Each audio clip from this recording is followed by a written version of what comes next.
नमस्ते छात्रों, सुप्रभात।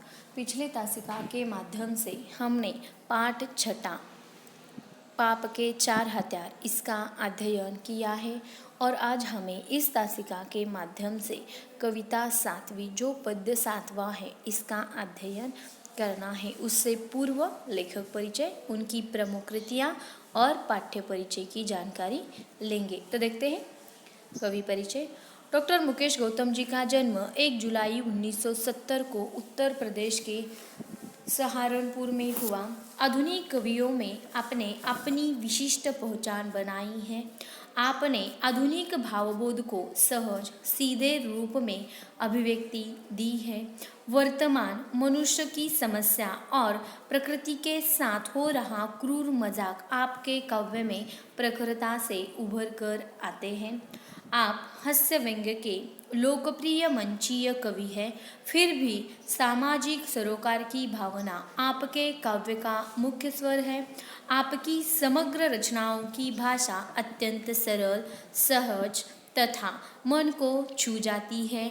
आपके काव्य में बड़े ही स्वाभाविक और लोक व्यवहार के बिंब, प्रतीक और प्रतिमान आते हैं, जो प्रभावशाली ढंग से आपके भावों और विचारों का संप्रेषण पाठकों तक कराते हैं।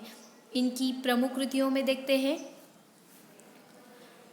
अपनों के बीच सतह और शिखर, सच्चाइयों के रूबरू, वृक्षों के हक में लगातार कविता, प्रेम समर्थक है पेड़, इसकी क्या ज़रूरत थी, कविता संग्रह आदि।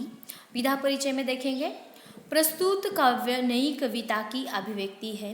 नए भावबोध को व्यक्त करने के लिए काव्य क्षेत्र में नए प्रयोग शिल्प और भाव पक्ष के स्तर पर किए गए हैं।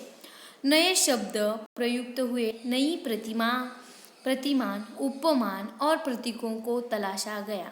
फलतः नई कविता आज के व्यस्ततम मनुष्य का दर्पण बन गई है, आसपास की सच्चाई की तस्वीर। आगे हम पाठ्य परिचय की ओर चलते हैं।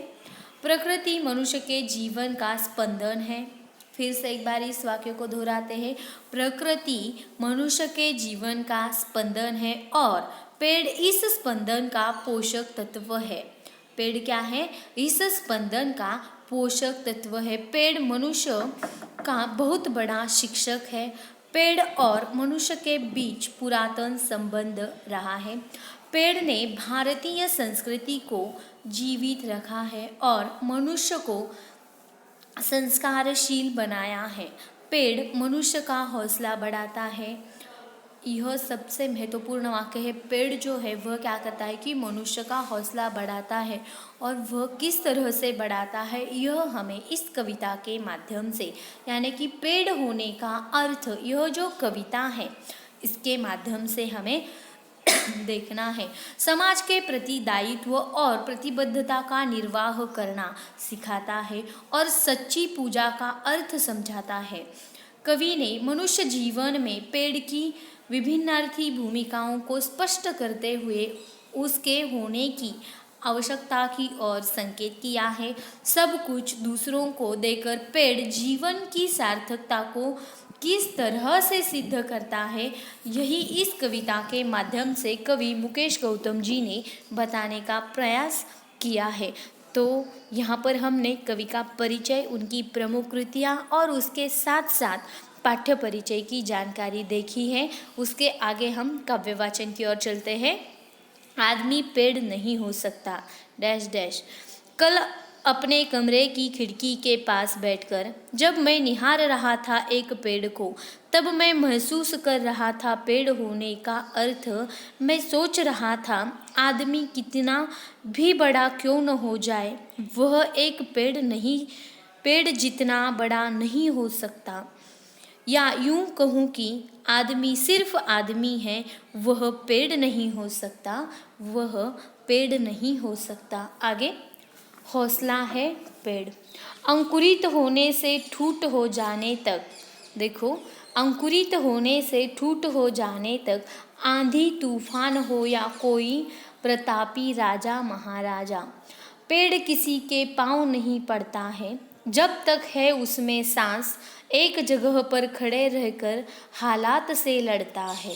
एक जगह पर खड़े रहकर हालात से लड़ता है। जहाँ भी खड़ा हो, सड़क, झील या कोई पहाड़, भेड़िया, बाघ, शेर की दहाड़, पेड़ किसी से नहीं डरता है। पेड़ किसी से नहीं डरता है। हत्या या आत्महत्या नहीं करता है पेड़। थके राहगीर को देकर छाव व ठंडी हवा, राह में गिरा देता है फूल और करता है इशारा उसे आगे बढ़ने का। पेड़ करता है सभी का स्वागत, देता है सभी को विदाई। गाँव के रास्ते का वह पेड़ आज भी मुस्कुरा रहा है। हालांकि वह सीधा नहीं टेढ़ा पड़ा है। सच तो यह है कि रात भर तूफान से लड़ा है। खुद घायल है वह पेड़, लेकिन क्या देखा नहीं तुमने, उस पर अब भी सुरक्षित है। चहचहाती हुई चिड़िया के बच्चों का घोंसला है। जी हाँ, सच तो यह है, पेड़ बहुत बड़ा हौसला है। पेड़ बहुत बड़ा हौसला है। आगे देखो, अगले पन्ने पर, दाता है पेड़। जड़, तना, शाखा, पत्ती, पुष्प, फूल और बीज, हमारे लिए ही है पेड़ की हर एक चीज। फिर से एक बार दोहराते हैं। जड़, तना, शाखा, पत्ती, पुष्प, फल और बीज, हमारे लिए ही है पेड़ की हर एक चीज। किसी ने उसे पूजा, किसी ने उस पर कुल्हाड़ी चलाई, पर कोई बताए, क्या पेड़ ने एक बूंद भी आंसू की गिराई? प्रश्नार्थक चिन्ह।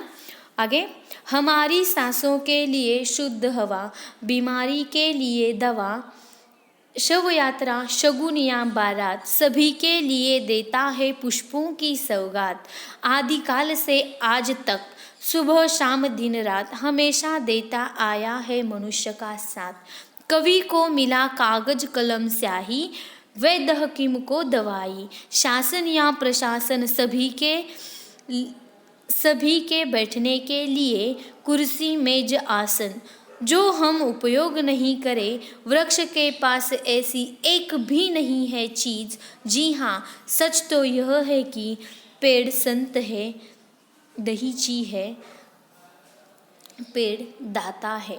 देखो, यहाँ पर कवि जो है वह पेड़ के बारे में किस तरह से इन्होंने इस कविता के माध्यम से कहा है कि पेड़ जो है वह एक अपनी ओर से जितना हो सके उतनी चीज़ें, यानी कि उसकी पत्तियाँ, उसके पुष्प, उसकी जो लकड़ियाँ हैं, वह ठंडी छांव देता है, फल देता है, फूल देता है। जब वह अंकुरित होता है, यानी कि जब से वह बीज से निकलता है, बीज से बाहर आता है, तब से वह टूट जाने तक, यानी कि जब वह नष्ट नहीं हो जाता, जब तक वह जीवित है, जब तक उसमें सांस है, तब तक वह सिर्फ दूसरों के लिए क्या करता है कि अपनी ओर से जितना हो सके उतना वह दूसरों को देने का प्रयास करता है। इसीलिए यहाँ पर गौतम जी ने कहा है कि आदमी कभी पेड़ नहीं हो सकते हैं। आदमी कितने क्यों न बड़े हो जाए, वह पेड़ की तरह कभी नहीं हो सकते। और उन्होंने आगे कहा है कि पेड़ का जिस तरह से हौसला है, यानी कि तूफान आए, कितनी क्यों न मुश्किलातें आए, राजा आए, महाराजा आए, कभी पेड़ हत्या नहीं, अपने आप की आत्महत्या नहीं करता, दूसरों की हत्या नहीं करता, हर मुश्किलात से लड़ता है। ऐसा नहीं कहता कि बारिश बहुत तेज़ हो रही है, मुझे छाता चाहिए। इसीलिए कवि का कहना यह है कि कवि कहते हैं कि पेड़ से तुम हौसला, हमें क्या करना है कि पेड़ से जो हौसला है वह हौसला बढ़े। इसीलिए इन्होंने यहाँ पर पेड़ का उदाहरण देकर हौसला किस तरह से बढ़ाना चाहिए, या हमें तो कठिनाइयों के प्रसंग में किस तरह से उसका डटकर सामना करके आगे जाना चाहिए, यही बताने का प्रयास इस पेड़ के माध्यम से किया हुआ है।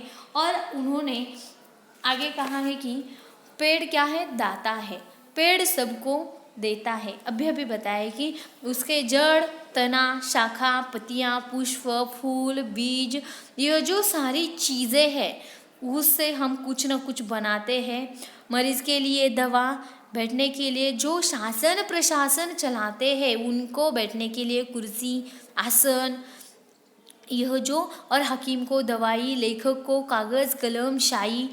इसी तरह से पेड़ क्या करता है कि दाता है, देता है हमें, हमारे लिए वह अपनी ओर से जो कुछ हो, यहाँ जितना हो सके उतना वह देने का प्रयास करता ही है। इसके आगे की जो कविता है, यानी कि हमें इस कविता का जो आशय है वह अगले तासिका में देखना है। धन्यवाद।